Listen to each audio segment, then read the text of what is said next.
So today we are going to discuss the instrumentation and calibration of potentiometer. So this is Equiptronics potentiometer. This is the main switch. Then there is one another switch over here from where you need to on the instrument. Then you need to give 10 to 15 minutes warm up time, and then you can start with your calibration followed by your practical. Now this is the digital display wherein you will read the EMF values. This is on and off for the stirrer. This is the calibration knob. Then these two are the positive and negative terminals. This black one is the negative terminal, whereas this red one is the positive terminal. So now this is the electrochemical cell. You can see over here there are two electrodes.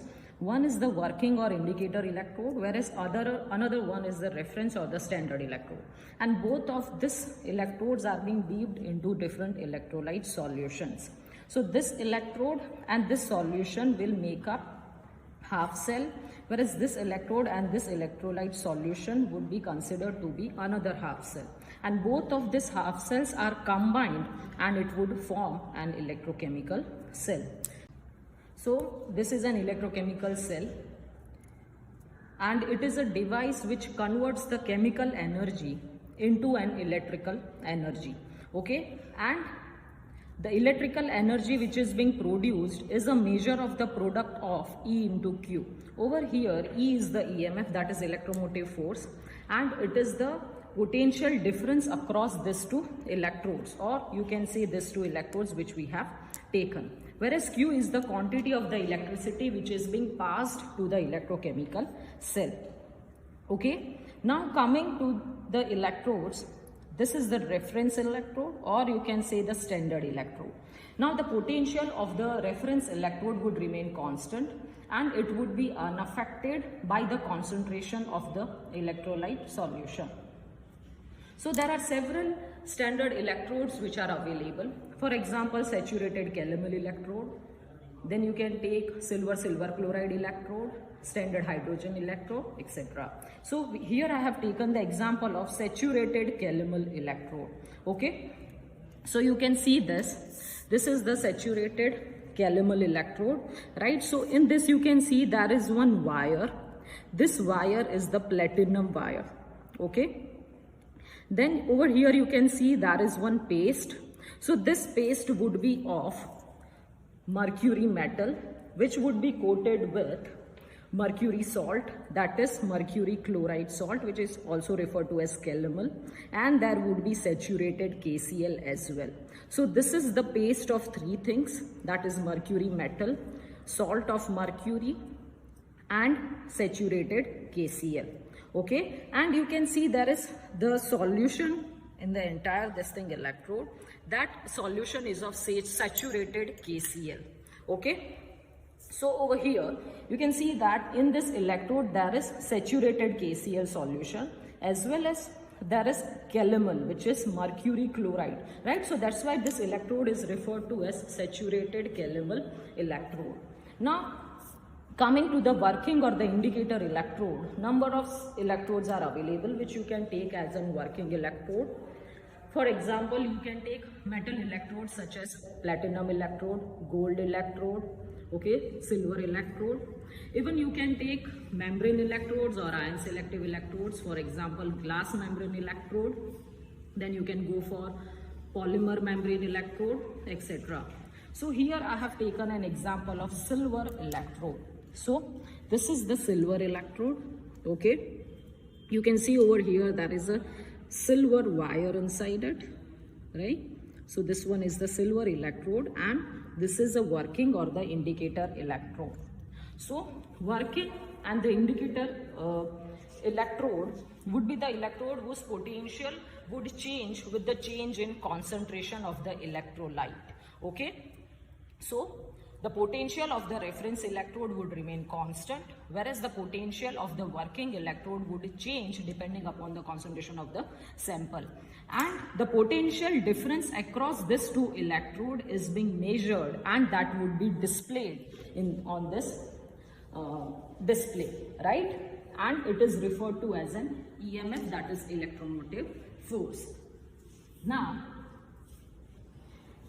over here, standard electrode is considered to be as a cathode, okay, whereas the working electrode is considered to be as an anode. So on the cathode, reduction would occur, whereas on the anode, oxidation would occur, okay. And there is a salt bridge. You can see over here, there is a salt bridge which is connecting both the half cell. So this salt bridge is made up of the gel. It could be either agar-agar or gelatin. Mostly agar-agar is used in order to prepare the salt bridge.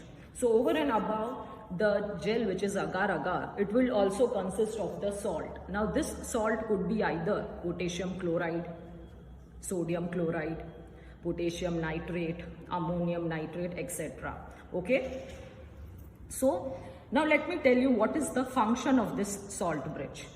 Salt bridge is used in order to minimize the diffusion potential, okay, and it is used to maintain the charge balance between both the half cells, because electrons are moving from one half cell to the another, okay. And you should remember that it is not used to transfer the electrons, okay. It is used to maintain the charge balance, because electrons would be moving from one half cell to the another half cell, and it is used to minimize the diffusion potential.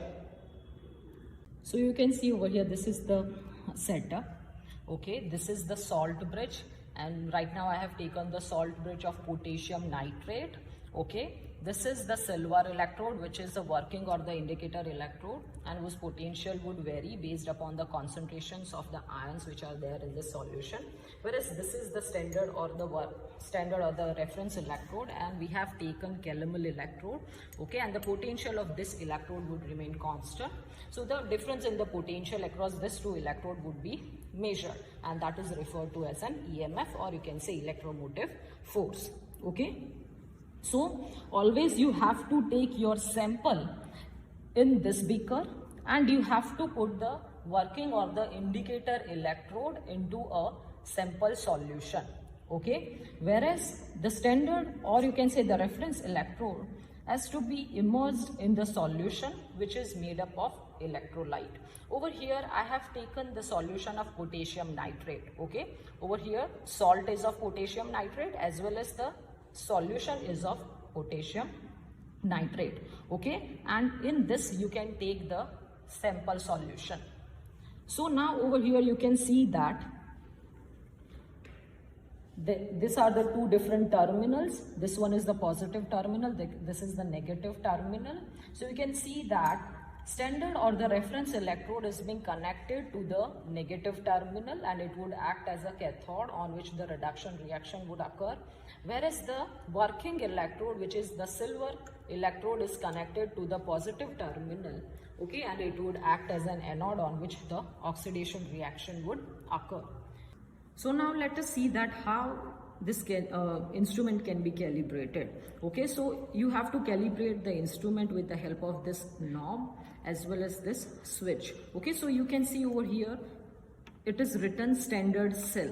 So inside this instrument there would be a standard Western cell, okay. So if you press this switch, you can see the instrument will disconnect this external electrodes, and it would get connected to the standard Western cell which is there inside the instrument, okay. And when it is in the out mode, at that time the circuit will get connected to the external electrodes, okay. So for the calibration you have to keep the instrument in the in mode, that is in the standard mode, or you can say standard calibration mode. So now the circuit will get connected to the internally situated standard Western cadmium cell, okay. Now the EMF value, which is the standard value for Western cell, is 1.018 volt. So over here you need to set 1.018. Right now it is 1.020. So you have to set the exact value, and that can be done by turning this shaft, okay, with the help of a screwdriver.